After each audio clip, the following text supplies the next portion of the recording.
আমরা শেরখুদা আলী ফারুক আজমের বংশধর, মেজাজ গরম দিল নরম, এসে দেখছি কালেকশন চলছে। আমরা কত কষ্ট করে যুবকদেরকে মাহফিলে আনি, আপনাদের আইডিয়া নেই। যুবকরা ব্যান্ড প্যাকেজ দুনিয়াদার ইহুদি নাসারাদের ষড়যন্ত্রে পড়ে বান্দা এখন এই টেকনোলজির নামে ওলি আল্লাহ দূরে থাক মুমিন হতে পারছে না। আওয়াজ দেয় না কেন মুসলমান? এমন ফিতনার জামানার মধ্যে আছি যে এই যুবকদেরকে আনা যাচ্ছে না। ওই জায়গার মধ্যে আমার নবী বলেছেন ডান হাতে দান করো, বাম হাত যাতে টের না পায়। কেন আজকে এই দান করার পরে নাম ঘোষণা দিতে হবে? আমি আর আসবো না এখানে, আখেরি বয়ান করে যাচ্ছি। কোরআন ও আল্লাহ এক শেষ পাঠিয়েছেন। এটার পরে আর কোনো কিতাব, আর কোনো চিঠি আসবে না আল্লাহর পক্ষ থেকে। এটার পরে আপনি যে দুনিয়া করছেন, ওই দুনিয়ার মানুষ, আপনি এক সপ্তাহের জন্য বিছানায় পড়ে যান, টাকা করছেন একটাকে ইনকাম করতে 10টা মিথ্যাকে ধামাচাপা দেওয়ার জন্য 100টা মিথ্যা বলছেন। যাদের জন্য করছেন হারামকে হালাল, হালালকে হারাম। খোদা ইজ্জতের কসম, বিছানায় পড়ে যাবেন 1 মাস পর। পাশের রুমে মা হলে সেবা করবে বউ, নেককার হলে সেবা করবে। পাশের রুমে গিয়ে আপনার টাকার মেশিন পুরুষ দোয়া করবে, আল্লাহ তোমার বান্দা তুমি নিয়ে যাও। এই জামানাকে ফিতনার যুগ থেকে বাঁচানোর জন্য যুবকদেরকে কত কষ্ট করছে হক্কানি আলেমরা, আর আমরা তামাশা বানিয়ে দিয়েছি মাহফিলগুলিকে।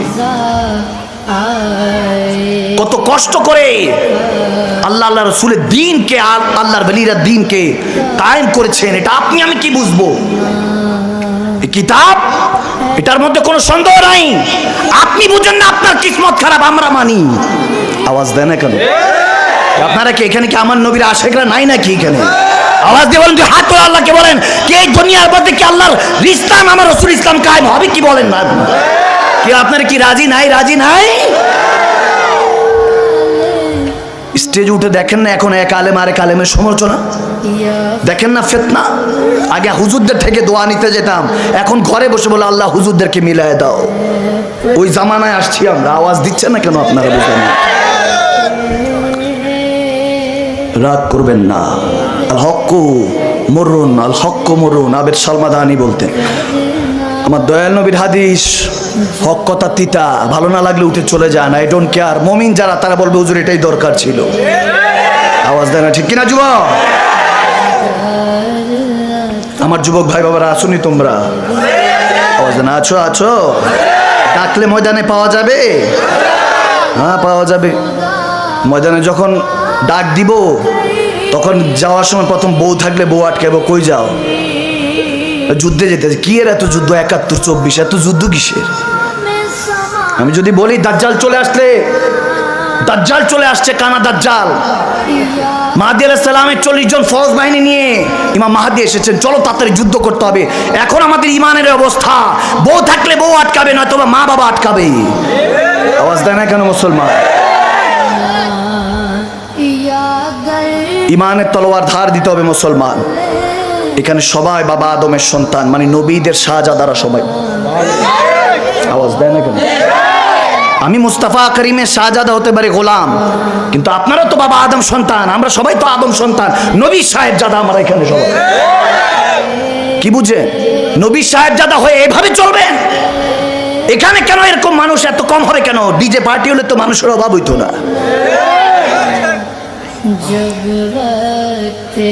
হক কথার অল্প কিছু বছর আছে, আমি লিখে দিয়ে যাব, স্ট্যাম্পে সিগনেচার করে লিখে দিয়ে যাব। আর 10-15 বছর আছে, এরপরে এই মানুষও খুঁজে পাবেন না। কানা দাজ্জাল, এই কানা দাজ্জাল, এখানে দেখবেন একটা ফুটা ক্যামেরা আছে। এই কানা দাজ্জাল অলরেডি চলে আসছে। এটা দ্বিতীয় দাজ্জাল, আপনাকে কন্ট্রোল করছে।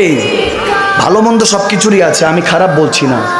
যখন কথা ছিল হ্যালো হয়তো ওইভাবে সেভাবে, তখন ভালো ছিল। এখন তো এটার দ্বারা মিথ্যা এমন হয়ে গেছে, দোস্তরে ফোন দেয়, কই তুই? বাস স্ট্যান্ডে, কম্বলের নিচে। আওয়াজ দেয় না কেন যুবক? এগুলো থেকে ফিরে আসুন। আজকে শিখবো কিভাবে আমার আল্লাহকে রাজি করতে হয়। আবু বকর, ওমর, ওসমান, হায়দার, ওনারা কি ভিন গ্রহ থেকে আসছে? আওয়াজ দেয় না কেন? ভিন গ্রহ থেকে আসছে।